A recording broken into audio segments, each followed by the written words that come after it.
शास्त्रों में त्रिकाल संध्या की बड़ी महिमा है। उसमें जो प्रातः काल की संध्या है वो देवों की संध्या मानी जाती है, इसलिए उसे ब्रह्म मुहूर्त भी कहा गया, अमृत वेला भी कहा गया। मध्याह्न की संध्या मनुष्यों की संध्या मानी गई है। और भगवान सूर्य नारायण अस्त होते हैं, इसलिए तीसरी संध्या दीप जलाकर धूप करके भगवान नाम जप करके आसुरी वृत्ति का नकारात्मक ऊर्जा का प्रभाव न पड़े।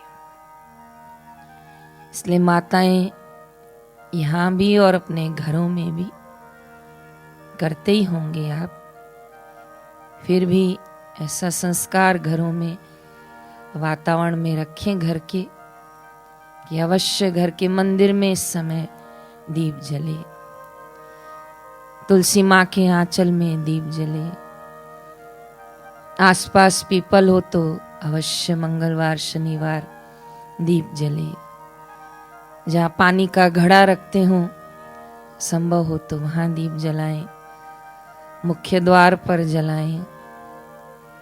किसी के घर में अति दोष हो, बीमारी पीछा नहीं छोड़ती हो,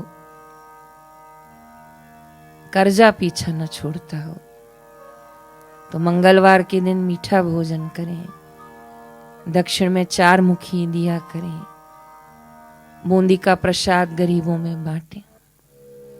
इससे भी कर्ज मर्ज से मुक्ति मिलती है। लेकिन सर्वोपरि सर्वश्रेष्ठ उत्तम से भी उत्तम, जिसकी व्याख्या वेद पुराण और संत भी कर करके थक गए, जो अंततः उसे बेअंत कह दिया, उसकी महिमा गरिमा का कोई वर्णन नहीं, वो भगवान का नाम है। प्रभु नाम में बड़ी अद्भुत शक्ति है, जो करता उसकी भक्ति है, वो पाता उसकी शक्ति है। अनंत अनंत प्रणाम करते हैं पूज्य गुरुदेव के चरणों में, जो करुणा सिंधु दाता ने कितने वर्षों तक दीक्षा देकर हम सबको धन्य धन्य किया। कई स्थानों पर सत्संग करने जाती हूँ तो लोग मुझसे कहते हैं, हमारा निवेदन बापूजी तक पहुंचा दीजिए ना, हमारी प्रार्थना बापूजी तक पहुंचाइए। मैं हाथ जोड़कर यही कहती हूँ कि मैं कोशिश करूंगी, बोलिए क्या प्रार्थना है। तो कई बार साधक कहते हैं कि हमारे बच्चों को दीक्षा नहीं मिली है। बापूजी जोधपुर गए तब हमारी बच्ची छोटी थी, हमारे परिवार के 2 लोग रह गए हैं। ऐसे कितनों की पुकार है कि हमें ब्रह्मज्ञानी गुरुजनों से मंत्र मिले, लेकिन नहीं संभव हो पा रहा। सोचो कितनी कृपा स्वामी जी की हमारे ऊपर। गुरु मंत्र का दान भी दिया है, हम में से कई लोगों को सरस्वती मंत्र भी है, कई लोगों को बापूजी ने शनि का मंत्र दिया, कई बार बापूजी ने शिविर में उत्तरायण में वरदान मंत्र बाएं कान में दाएं कान में उंगली डालो और दिया। और इसी मंत्र जाप से कितनों के साधन सिद्ध हो गए, कार्य सिद्ध हो गए। तो भगवान नाम की दीक्षा देने वाले और अनंत ऋणी हूं कि बापूजी ने उसमें हमें इसकी महिमा हमको बताई कि ये भगवान नाम जप कितना महिमा वाला है, कितनी इसकी अनंत अनंत महिमा है। इसीलिए माला दे दी। वरना आज से 40 साल पहले जब बापूजी मोक्ष कुटीर पे बैठते थे, बहुत कम लोग थे, तब माला नहीं थी। स्वामी जी कहते थे आंखें बंद करो और श्वासों पे जप करो। मोबाइल भी नहीं था, बहिर्मुखता भी नहीं थी, बाहर का खान पान भी नहीं था, लोगों को इतना रसा स्वाद भी नहीं था, तो करते थे।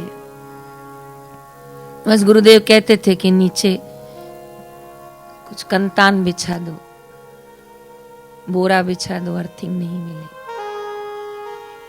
लेकिन जैसे जैसे समुदाय बढ़ा तो बापूजी ने कभी हाथ ऊपर नहीं किए। कभी गुरुदेव ने ये नहीं कहा कि नहीं नहीं बस बस नहीं। फिर कृपा की, फिर कृपा की, फिर कृपा की। फिर लोगों ने, साधकों ने कहा कि हम अंदर श्वास नहीं गिन सकते हैं बापूजी, हमको नहीं पता चलता है, हम अंदर जाते हैं तो श्वास की गिनती छूट जाती है हमसे। तब गुरुदेव ने देखा कि मन चंचल है, बुद्धि स्थिर नहीं है, इसलिए ये एकाग्र नहीं हो पा रहे हैं। बापूजी हरिद्वार गए थे, ऋषिकेश, वहां गंगा किनारे गुरुदेव अपनी मौज में बैठे थे और वहीं बापूजी को एक सन्यासी मिले थे। गुरुदेव की ऊंची स्थिति देख, बापू के ललाट पर ऐसा ब्रह्म का तेज देख, बापू के सम्मुख आके बैठे।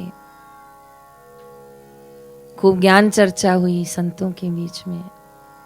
फिर कहा बापूजी को आप हमारे आश्रम चलिए, और तब गुरुदेव शिवानंद जी के आश्रम पधारे थे।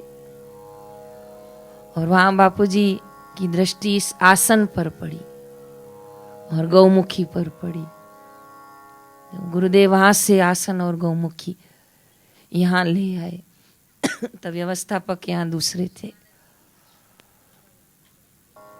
तो सबको आसानी हो गई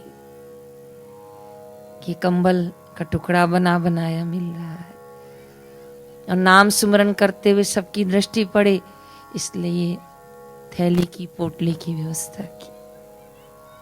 जैसे माता पिता कहीं बाहर जाते हैं और लगता है हाँ ये हमारे बच्चे के लिए अच्छा है, हितकारी है, ले आते। नेत्र बिंदु से लाखों करोड़ों लोगों को लाभ हुआ। पूज्य गुरुदेव की आंखों में कुछ तकलीफ थी, कुछ कष्ट था, और एक ऊंची स्थिति के धनी कोई महात्मा थे, उनको ईश्वर कृपा से ऐसे कुछ उपाय पता थे। उन्होंने बापूजी को बताया, बापूजी इस तरह अगर कोई नेत्र बिंदु बनाए जाए तो सबकी आंखों में बड़े लाभ होता है। लेकिन दरिया जैसा दिल रखने वाले मेरे बापू ने कहा, भाई मुझे लाभ होगा तो मैं तो इससे फिर लाखों करोड़ों तक पहुंचाऊंगा। और बापूजी ने स्वयं पहले नेत्रों में डालकर देखा, लाभ हुआ, और बापूजी ने उसको इतने लोगों तक पहुंचाया, करोड़ों लोगों तक। आज भी मैं और आप साक्षी हैं कि कई लोग साधक नहीं होते ना, तो भी आश्रम आते हैं और कहते हैं कि वो नेत्र बिंदु दे दो, वो तुलसी की गोली दे दो, वो हरण रसायन दे दो, वो गौचंदन दे दो, वो गाय के गोबर के कंडे दे दो। सहज सुविधा। ज्ञानी की जहां दृष्टि पड़े वहां भी कल्याण।